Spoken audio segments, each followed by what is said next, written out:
आमदार आपल्यासोबत आहे. काय म्हणणं, महायुतीचं सरकार पुन्हा स्थापन झालं आहे. चिंचवड विधानसभेच्या विकासासाठी काय महत्त्वाचे प्रश्न आपले राहील आणि पिंपरी चिंचवड हा मोठा शहर आहे. चिंचवडचे आप स्वतः अध्यक्ष आहे भाजपचे.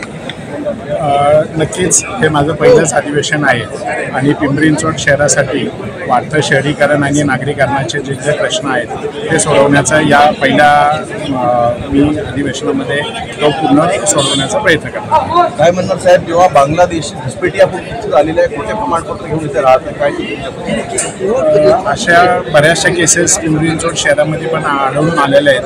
आम्ही माननीय मुख्यमंत्री साहेबांना त्याचं निवेदन पण केलेलं आहे आणि अशा घुसपेट्यांना लवकरात लवकर बाहेर काढावा असं आम्ही माननीय मुख्यमंत्र्यांना सांगितलं.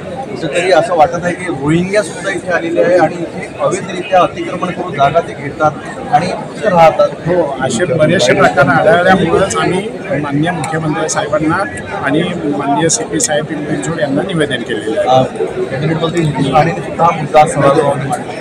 हो, कारण प्रत्येक ठिकाणी जे काही रोहिंग्या आहेत अनधिकृतपणे भारतामध्ये किंवा आपल्या परिसरामध्ये राहतात आणि सर्वच गोष्टींचं ते त्याच्यामुळे नियोजन बिघडतं. त्याच्यामुळे सगळ्याच जणांनी हा प्रश्न उचलला. आपल्यासोबत चिंचवड मतदारसंघाचे आमदार शंकर जगताप त्यांनी म्हटलं की सभागृहामध्ये हा विषय मांडलेला आहे आणि पिंपरी चिंचवड या ठिकाणी सुद्धा हा प्रकार उघडकीस आल्याची बाब आमदार जगताप यांनी इथे मांडली आहे. कॅमेरा पर्सन दिलीप सोबत नितेश किल्लेदार, सिटी न्यूज, विधान भवन, नागपूर.